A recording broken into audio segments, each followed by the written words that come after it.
Pour le sport, donc il faut savoir que Bourgoin-Jallieu, c'est plus de 70 clubs sportifs et environ 10 000 licenciés.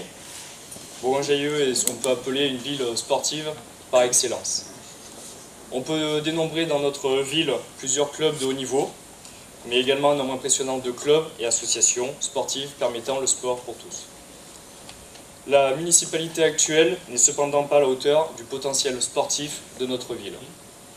J'en veux pour preuve le club phare, le CSBJ Rugby, depuis le début du professionnalisme.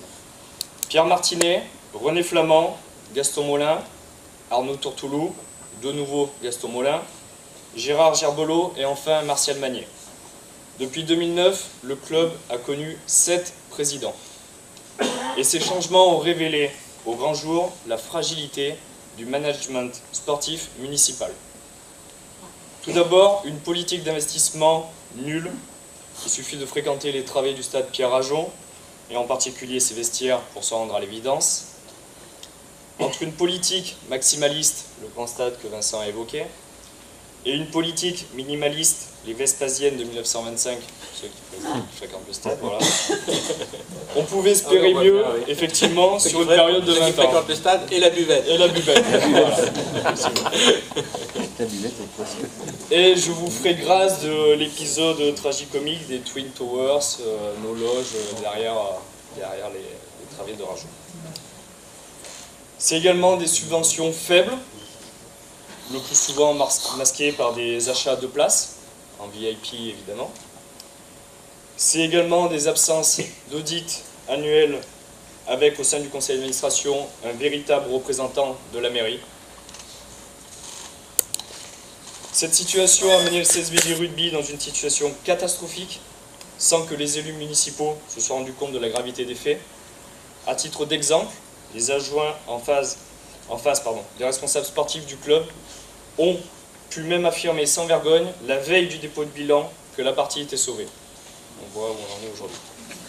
Les élus avaient connaissance, dès 2009, des problèmes financiers et plus profondément des problèmes de gestion du club. Ils étaient donc bien conscients de la situation. La suite, vous la connaissez tous, c'est une longue descente aux enfers pour le club qui, après 27 ans en première division du championnat de France, descend donc en deuxième division Pro D2.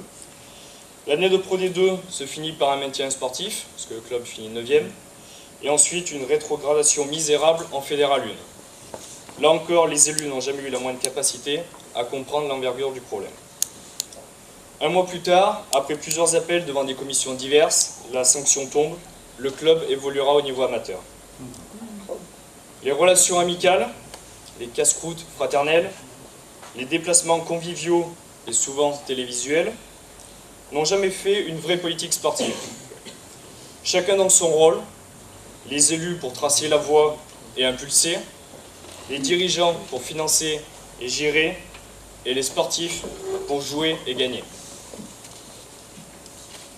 Le CSBJ, grâce à des entraîneurs de qualité, a réussi à se sortir de cette ornière dans laquelle il était tombé pour revenir dans le monde professionnel.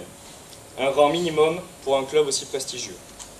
N'oublions pas que le nom de notre cité, comme Vincent l'a précisé précédemment, est connu dans le monde entier grâce à notre club de rugby. Un grand CSBJ rugby est toujours nécessaire. D'autres clubs bergeliens ont connu à des degrés divers les mêmes déboires qui les ont emmenés dans des situations très délicates. Je citerai le tennis club de Bourgoin-Jallieu, qui a eu malheureusement un problème de succession délicate, avec des problèmes de gestion, qui auraient dû, dans un management cohérent, être décelés bien avant. Je peux citer également les diverses fluctuations du basket club. Je peux encore citer le CSBJ Handball.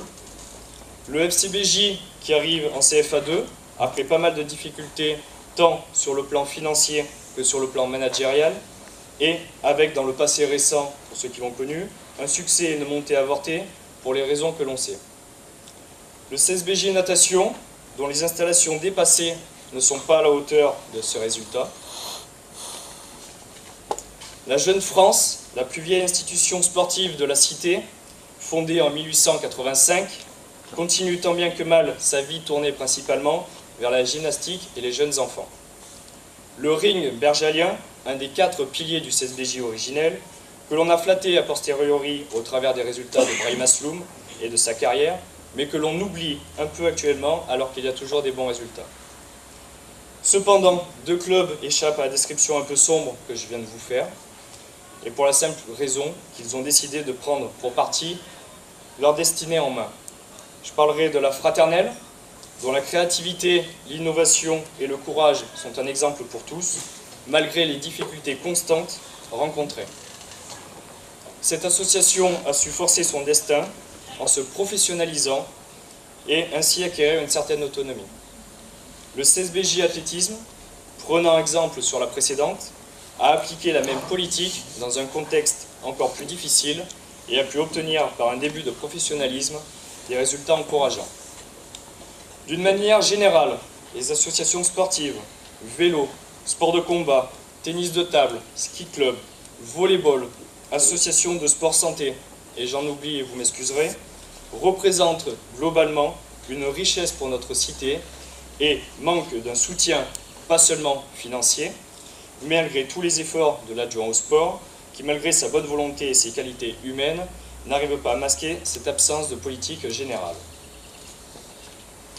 La population du Nord-Isère est constituée de sportifs enthousiastes, de dirigeants créatifs et compétents, de structures organisées, et la politique sportive de notre équipe doit être axée principalement sur le soutien aux clubs, à leurs projets, à leurs ambitions, sans oublier l'accompagnement nécessaire dans toute politique de distribution des deniers publics. Un système d'audit étant la contrepartie normale d'une politique de subvention.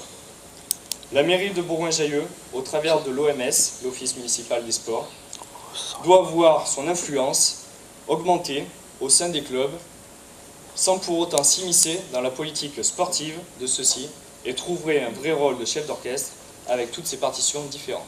Voilà. Je vous remercie. Bravo.